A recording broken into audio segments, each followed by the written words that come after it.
Good morning, all of you. In today's lecture, we will discuss about the spectra, the type of spectra, and mainly we will discuss about in detail about the hydrogen spectra. Now, what is the spectra? What is their application part? इस सभी के बारे में हम इस chapter में detail में पढ़ेंगे। आज का लेक्चर बहुत ही इंपॉर्टेंट रहेगा आपके लिए, क्योंकि आप ये सभी जानते हैं कि we can not visit at the different stars. हम डिफरेंट स्टार्स के ऊपर विजिट नहीं कर सकते, हम सन के ऊपर नहीं जा सकते, because it is the hottest star. वो बहुत ही काफी हॉट है। लेकिन what is the composition of the different compound और the element in the sun's atmosphere. Sun's का जो एटमोस्फियर है उसके ऊपर कंपोजिशन क्या है। जैसे अब अभी हम जानते हैं पहले से ही कि सन के ऊपर जो रिएक्शन चलती है that is the nuclear fusion reaction, means उसके ऊपर काफी जो अबंडेंस के अंदर हीलियम पाया जाता है। तो कैसे पता चला? तो वो टेक्निक जिसके द्वारा हम ये पता लगाते हैं दैट इज द स्पेक्ट्रोस्कोपी। तो स्पेक्ट्रोस्कोपी की टेक्निक की हेल्प से, स्पेक्ट्रा की हेल्प से हम किसी भी जगह पे कोई स्टार है उसके अंदर, उसके एटमॉस्फेयर के अंदर कौन से एलिमेंट प्रेजेंट हैं, हम उनका पता लगा लेते हैं। तो यही रहेगा हमारा आज का topic, that is about the spectra, the type of the spectra and the hydrogen spectra. तो सबसे पहले अब हम इन डिटेल देखेंगे what is the electromagnetic spectra. जैसे कि हमने प्रीवियस लेक्चर में आपको बताया था कि जो सन रेडिएशंस हैं, जिन्हें आप इलेक्ट्रोमैग्नेटिक रेडिएशंस भी कहते हैं, क्योंकि जो सन रेडिएशंस हैं उसके अंदर आपके डिफरेंट टू कंपोनेंट होते हैं at a perpendicular angle to each other and also at a perpendicular angle to that of the propagation of the movement of the light particles। तो जो सन रेडिएशंस जब अर्थ तक आती हैं तो फिर हमें कैसा स्पेक्ट्रा मिला?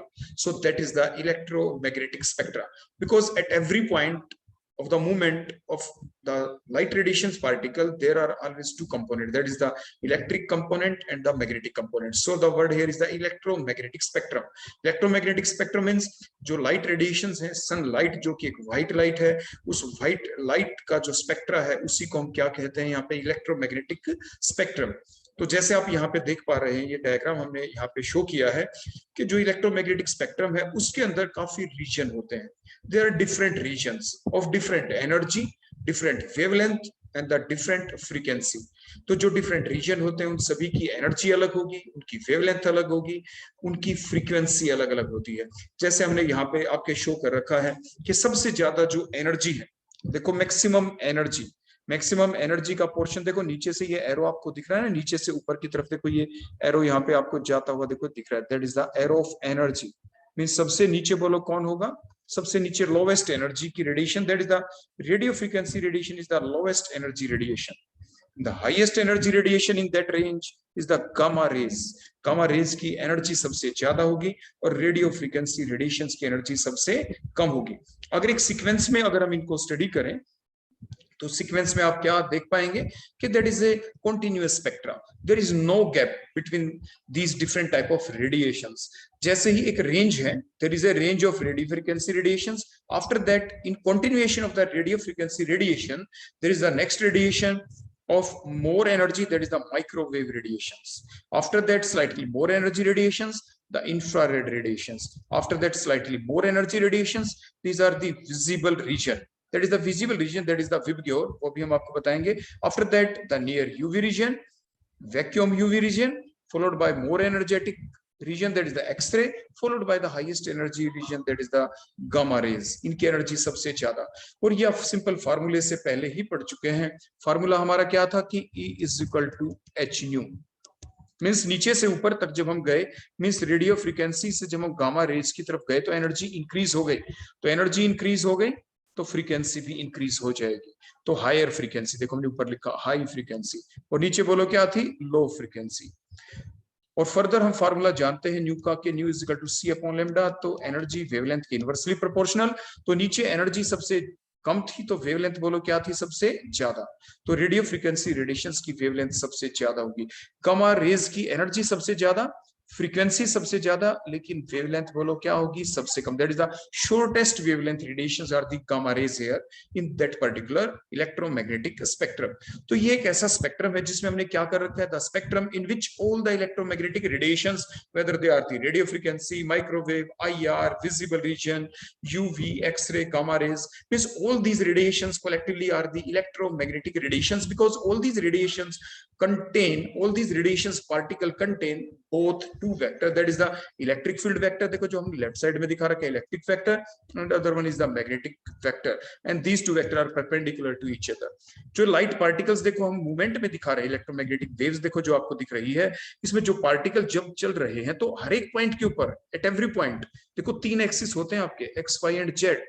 एक एक्सिस के ऊपर इलेक्ट्रिक फील्ड है तो दूसरे एक्सिस के ऊपर मैग्नेटिक फील्ड, और ये जो पार्टिकल मान लीजिए हमने डॉट से दिखा दिया, और इसकी मूवमेंट है पार्टिकल्स की, तो at every point where the particle reaches, जहां पे पार्टिकल रीच कर गया, पहुंच गया, उसी हर पॉइंट के ऊपर इलेक्ट्रिक फील्ड भी होगी और मैग्नेटिक फील्ड भी होगी, इसलिए हम इनको इलेक्ट्रोमैग्नेटिक वेव्स कहते हैं।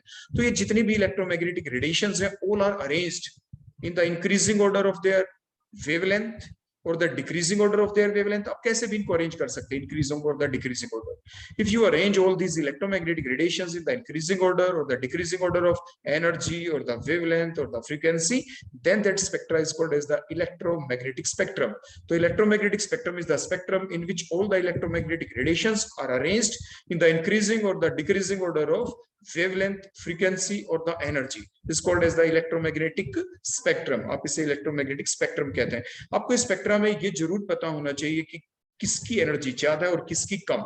एग्जाम में अक्सर ऐसा क्वेश्चन पूछा जाता है आपसे कि name the region, name the region. आप ध्यान से इसी डायग्राम को देख के आप जवाब देते रहना, चैट बॉक्स के अंदर आप लिखते रहें कि name the region which is present in between the radio frequency and the IR reason.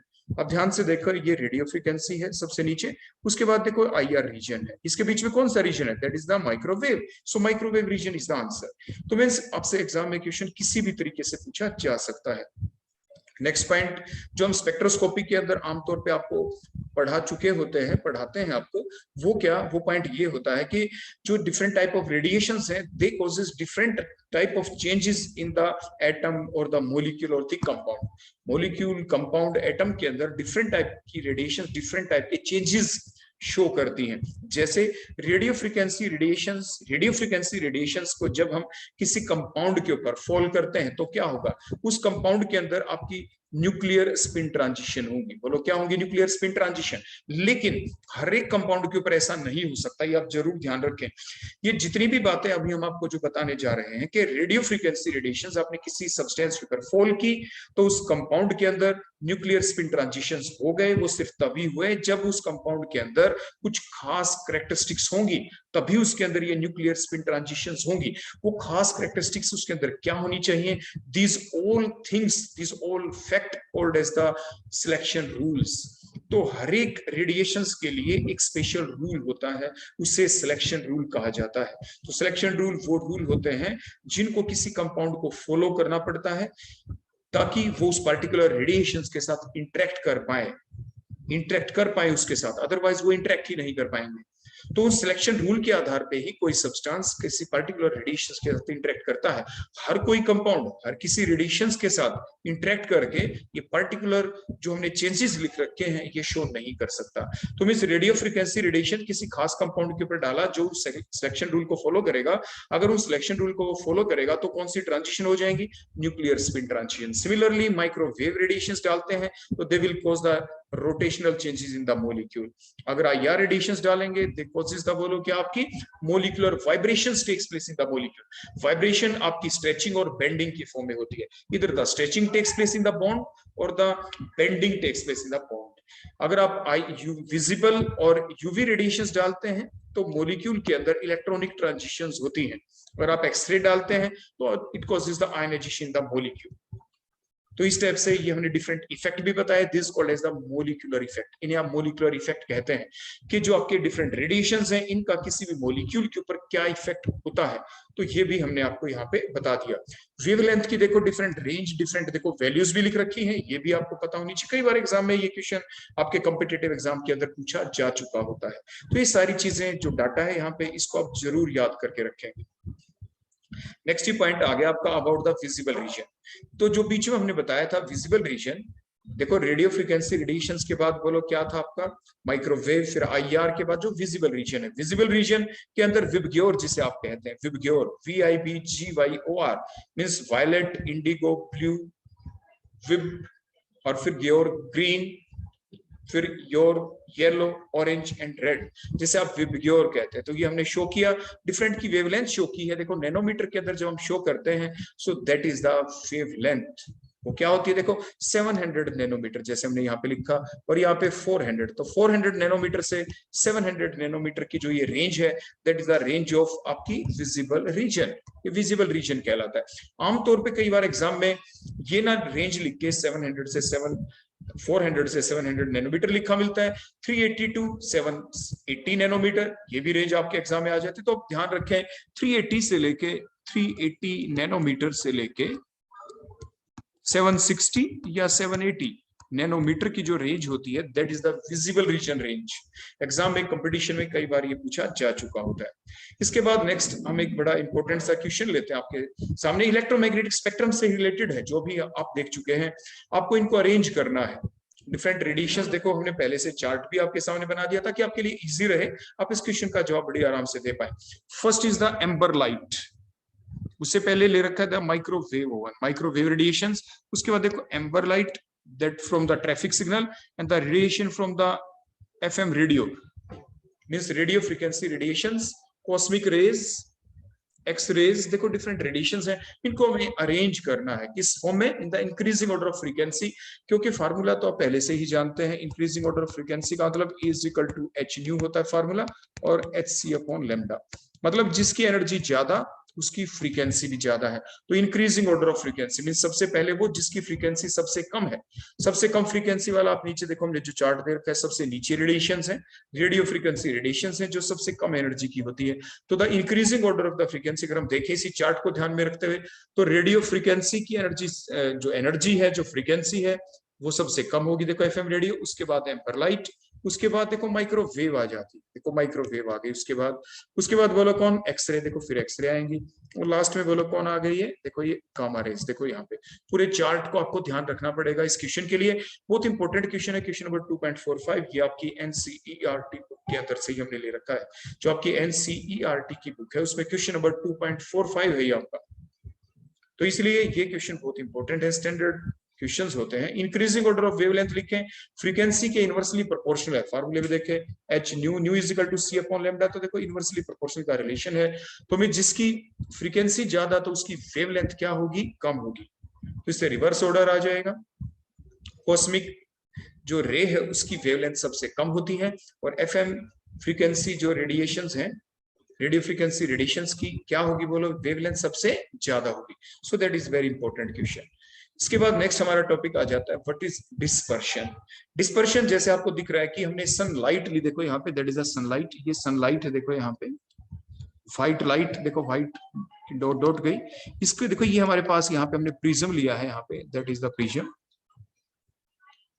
तो जब sunlight that is a white light is pass through the prism, there occurs the splitting of that white light, splitting of the sunlight in the different color wavelength, frequency कह सकते हैं, energy कह सकते हैं, क्योंकि सभी कलर की energy अलग है, सभी कलर की वेवलेंथ अलग है, सभी कलर की फ्रीक्वेंसी अलग होती है, तो स्प्लिटिंग हो गई। बोलो क्या हुआ, the process of the splitting of the beam of the light in to the radiations of different frequency or the different wavelength or the different energy on passing through a prism is called as the dispersion। इसे आप dispersion कहते हैं।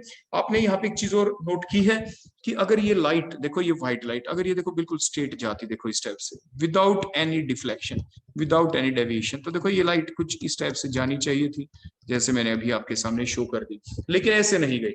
Every light get deviated from their original path, अपने original path से deviate हो गई by some and some angle. सबसे ज्यादा, सबसे कम जो डेविएशन हुआ है यहाँ पे ध्यान से देखें, that is for the red colour, और सबसे ज्यादा देखो जो डेविएशन हुआ है यहाँ पे, वो बोलो किसके लिए हुआ, that is the violet colour.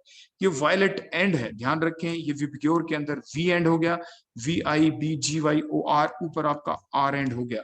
तो वायलेट के बाद इंडिगो, देखो वायलेट के बाद अगला बोलो कौन है, यहाँ पे इंडिगो है, उसके बाद बोलो कौन है, ब्लू, फिर बोलो कौन होगा, ग्रीन, फिर कौन होगा बोलो येलो, उसके बाद कौन होगा ऑरेंज, उसके बाद बोलो कौन होगा रेड। तो विबग्योर जिसे आप कहते हैं, तो किस कलर की वेवलेंथ सबसे ज्यादा है, that is the red colour. देखो ये जो रेड कलर है इसकी लैम्डा सबसे ज्यादा होती है, लैम्डा इज मैक्सिमम, इसकी लैम्डा सबसे ज्यादा होगी। और एनर्जी इसकी बोलो क्या होगी सबसे कम, इसकी एनर्जी सबसे कम होती है रेड कलर की। तो इसकी एनर्जी कम, तो इसने डेविएशन सबसे कम दिखाई है। और सबसे ज्यादा डेविएशन किसकी हुई है बोलो, वायलेट कलर। क्लियर हो गया? तो इस टाइप से आप ध्यान रखें। So the process of splitting of the beam of light into the radiation of different frequency और passing through a prism is called as the dispersion, and during dispersion the different color radiations get deflected, get deviated from their original path by different angle, and that angle is called as the angle of deviation, जो in detail आप physics के अंदर भी पढ़ते हैं। देखो ये हमने नीचे शो भी कर दिया, डेविएशन ऑफ येलो लाइट जैसे हमने शो कर रखा है वो कम है, और डेविएशन जो आपके बिल्कुल लास्ट वाला बोलो कौन सा था, वायलेट कलर का, इसका डेविएशन हमने क्या शो कर रखा है, सबसे ज्यादा है। तो ये आपके प्रोसेस कहलाई डिस्पर्शन, बोलो क्या कहलाती है, डिस्पर्शन। और ये जो हमें यहाँ पे स्क्रीन के ऊपर जो डिफरेंट बैंड मिले, जो कंटिन्यूअस बैंड है, बीच में कोई गैप नहीं है। देखो रेड कलर का बैंड, उसके बाद देखो ये ऑरेंज, टॉप से बॉटम देखें, पहले रेड, फिर ऑरेंज, फिर येलो, फिर ग्रीन, फिर ब्लू, फिर वायलेट, बीच में इंडिगो भी होता है जो हमने लिखा नहीं, वायलेट इंडिगो, यहाँ पे आई भी आएगा बीच में, violet indigo, blue, green, yellow, orange, red. तो ये जो कंटिन्यूअस जो स्पेक्ट्रा मिला है हमें, लगातार जो पैटर्न हमें मिला है after the splitting of the beam of light into the different frequency, तो that is called as the spectrum. So the pattern of the radiations obtained after the dispersion of the light is called as the spectrum. जो ये pattern हमें मिला है एक particular sequence के अंदर, different colour radiations जो हमें मिल गई हैं, इसे आप स्पेक्ट्रम कहते हैं। So what is the spectrum? The pattern of the radiations which is obtained after the dispersion of the light when the light is passed through the prism is called as the spectrum, उसे आप spectrum कहते हैं। Spectrum आपके कितने type के होते हैं? Spectrum में भी ऑफ डिफरेंट टाइप, वो डिफरेंट टाइप के हो सकते हैं। द स्पेक्ट्रम में भी द एब्जॉर्प्शन स्पेक्ट्रम और इट में भी the emission spectrum. Absorption spectra क्या है? देखो साफ साफ जब दिखाई देता है, when light is fall on a substance, तो it will absorb the light and the excitation, now the excitation of the electron will takes place, क्योंकि हर चीज एटम से मिलकर बनी है, एटम के बीच में न्यूक्लियस, बाहर आपके इलेक्ट्रॉन्स होते हैं, तो excitation of the electron will takes place. तो जो सबसे पहला स्पेक्ट्रम होगा that is the absorption spectra, जो लेफ्ट साइड में हमने डायग्राम बनाया ये वही है। देखो when the light is fall, देखो ये लाइट गिरी, उसके बाद लाइट को बोलो क्या कर लिया गया, absorb. After that the excitation of the electron takes place from the lower energy state, the ground state, into the higher energy state. So जो स्पेक्ट्रा हमें मिलता है उसे आप कहेंगे absorption spectra. So the spectra which is obtained by study of the absorbed radiations which causes the transition of the atom or the electrons which are present in atom, transition of the atom का मतलब होता है electronic transition ही होना, from the ground state to the excited state is called as the absorption spectra. वो एक अलग बात के जो स्पेक्ट्रा हमें अलग अलग मिलता है, इसलिए हमने यहाँ पे ट्रांजिशन ऑफ द एटम लिखा है, क्योंकि एटम के अंदर डिफरेंट टाइप के चेंज हो सकते हैं, वो अभी हमने पीछे देखा था।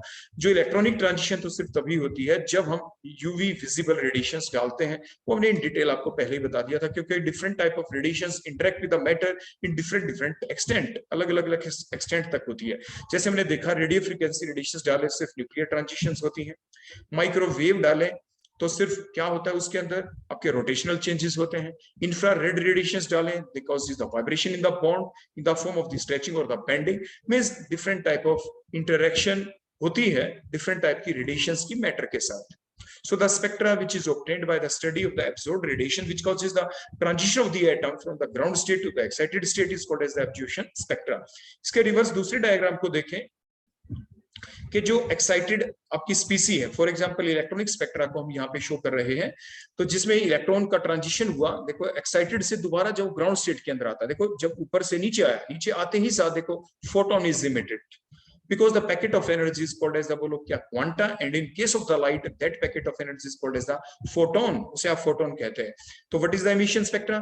The spectra which is obtained बोलो कैसे, by study of the emitted radiations during the comeback of the excited atoms or the electron in case of the electronic spectroscopy to the ground state is called as the emission spectra, उसे आप emission spectra कहते हैं।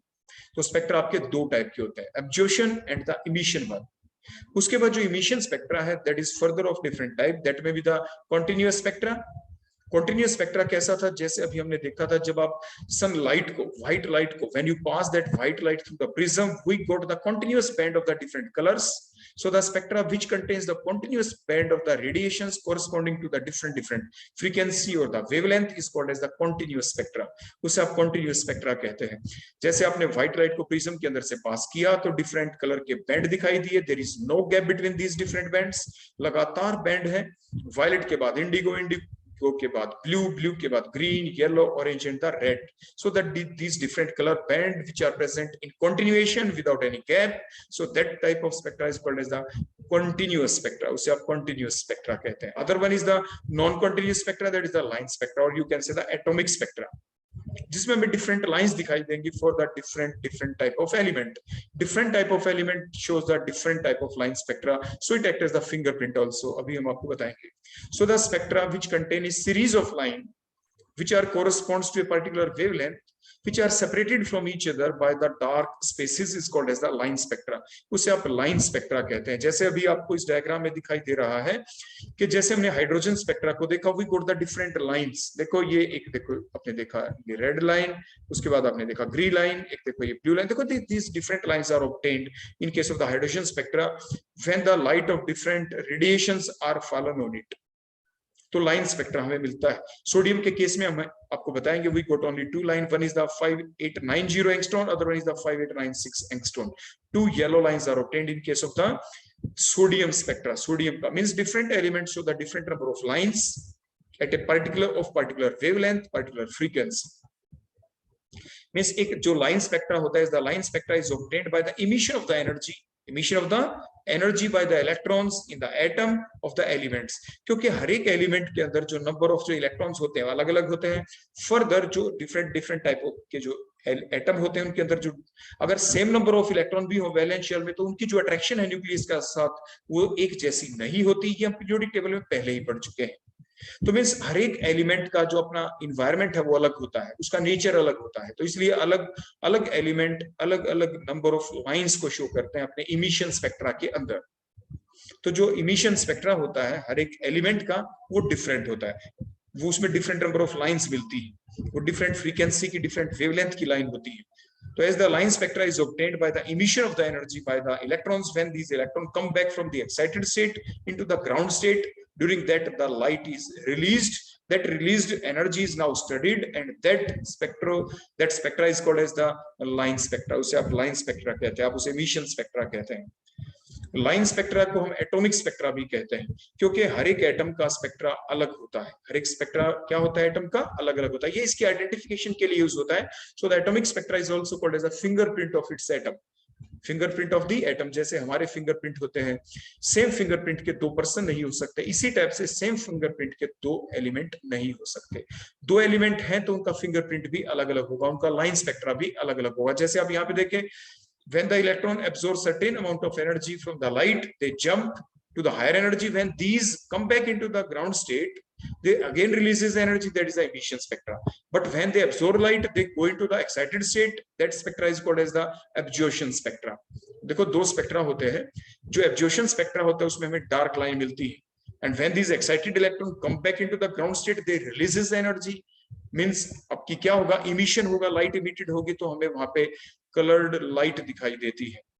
तो में जो ये दो spectra होते हैं, इन दोनों के अंदर चाहे एब्जॉर्प्शन स्पेक्ट्रा हो चाहे इमिशन स्पेक्ट्रा हो, in both of the spectra we got the line at the same position at the same wavelength. Absorption spectra में जहां पे हमें डार्क लाइन दिखाई देती है, इमिशन स्पेक्ट्रा में बिल्कुल वही उसी पोजीशन पे उसी वेवलेंथ के ऊपर हमें वहां पे ब्राइट लाइट दिखाई देती है, ब्राइट लाइंस दिखाई देती है, कलर्ड लाइंस हमें वहां पे दिखाई देती है. तो ये चीज हमें ध्यान रखनी है.